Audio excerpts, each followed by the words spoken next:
Okay, well, we're going to listen to some gagaku, which is supposedly the world's oldest, most ancient orchestral music. I guess meaning that the imperial courts back in the 900s up through, what does it say here? Courts that flourished ninth through the 11th century in Japan were able to furnish a large group of musicians together to perform for, I guess, entertainment or ceremony, or just, I think maybe just ceremonial court entertainment. Yeah, I guess there's a fine line between those two in this music. But I'm going to go ahead and put on my Professor M ethnomusicologist hat, and I'm going to try and get into this music and try and understand it a little bit from a contextual point of view. These people had all their needs taken care of, just like the kings and queens and dukes of Western European history. They had servants, they had food and shelter, and they were politically stable. In times of stability, music flourishes, and these people paid for this art. It's always got to be paid for. The instruments have to be made, they have to be learned, the music has to be created. And this oldest type of music, this oldest orchestra music, actually was written down, not of course in standard music notation, but in some form of directions, instructions, telling the group who played what when. And you'll hear this music often described as blocks of sound. And that's been very curious to me, blocks of sound. We already know that Japanese music is supposedly, the timbres are delicate and unblended, but now we add blocks of sound to that. We listen to this gagaku music. Let's listen a little bit here. First starts with a flute.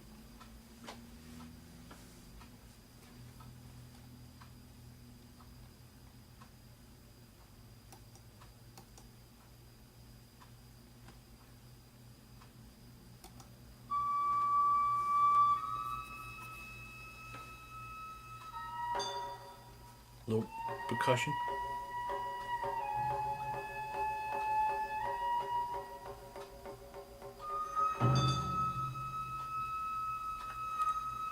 A block. This segment here is to be played by some percussion, some drums, maybe you hear a metal sound right there, along with the flute. Now, how long this block is going to last is predetermined. Melody and timbre, most important valued elements. Another block.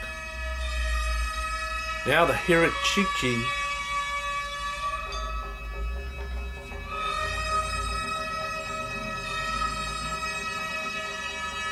Hitchiriki, that is. And the show.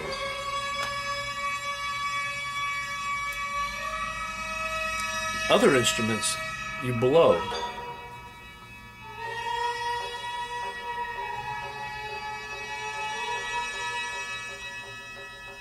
You can hear the dynamics swell and then recede.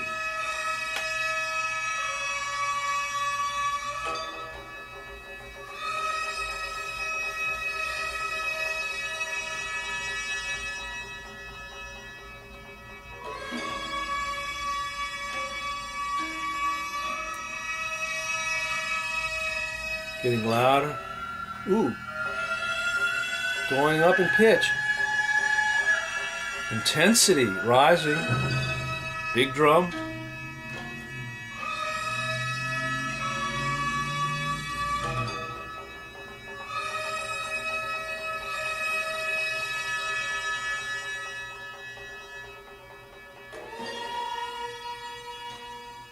As I listen to this, it's almost 10 minutes long. I realize that this music requires patience. It requires an open-mindedness and a desire to kind of live outside of your own experience and try and understand what music can be than what maybe it has been for you. And I think that's a wonderful thing. You definitely can't be rushed. There's no reason to go anywhere. You listen to the music and you let it come to you, and you don't have to rush to it, or you don't have to judge it. You don't have to think anything. I'd like for you to see another one. Let's go over to my favorites. And here, I think it's interesting when you see this video. This is an instrumentalist. These guys are highly trained. Some of them Buddhist monks that have been disciplined all their lives in one field or another. Flute de bamboo. This is a shakuhachi. And a shakuhachi, yeah. And here's the performer. Or I'm not sure which one. Kinya Shishiho Shamasan. And I think what's interesting is what's not there. What do you see in that staging there? Let's get to a larger screen here. What do you see?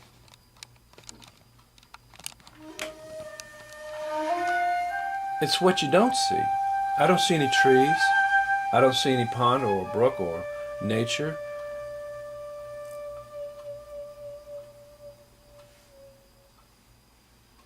Let me stop. This seems like it's purposely designed for us to see the music as it is without the visuals, and to hear the music. And you can see the microphones on the stage. Now he does have traditional Japanese costume or garb, but the background is starkly absent of anything. Listen to the sound. Let's go back and listen to the beginning again, if we could.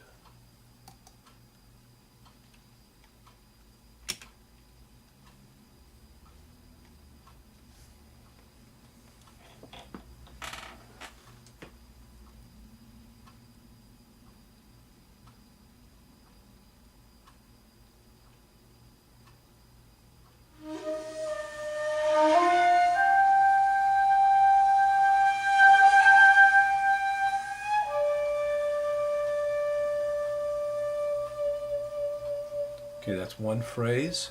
He's going to breathe.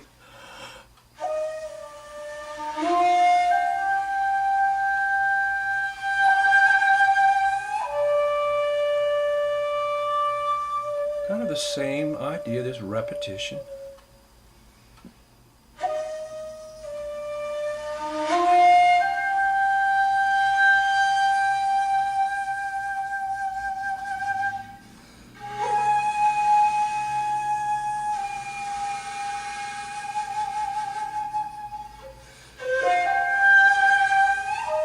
Little development or variation.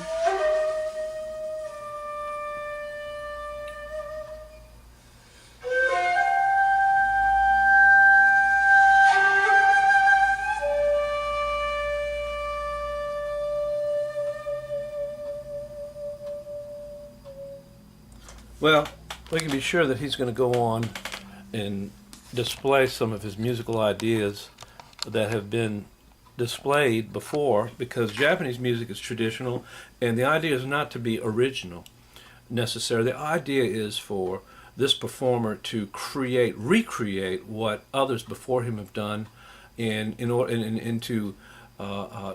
the listener to focus on his mastery of the instrument, the mastery of the tones, and the way he's presenting those tones, the airy attack,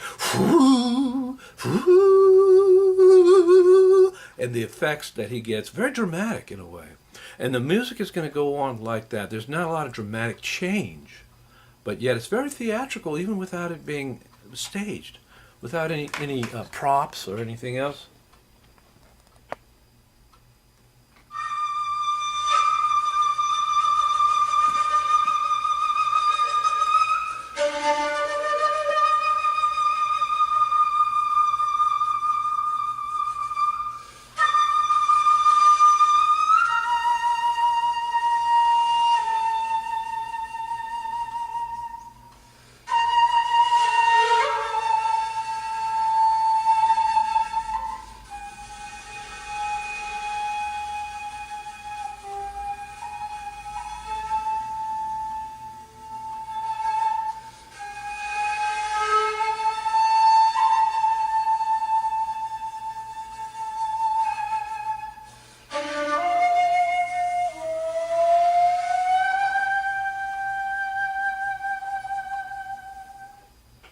You know, I think I could actually learn to like this music. How about you? Can you appreciate the mastery, as I said, the way he will take one pitch and he'll move it and come underneath it and come right back, right on pitch, like a singer. And then he shakes that with such control and such a mastery of the dramatic. What's he saying? What is the music saying? It's saying something different to everybody, but you can be sure that the Japanese have a better idea since they've been exposed, since they've grown up. Hopefully, I think more and more of the Japanese are beginning to appreciate their heritage and their traditions. So therefore, maybe we'll hear more of this, and somehow we'll be able to be influenced here in the West the same way they've been influenced by us in the West. So we'll take up the music in the book in the next lecture.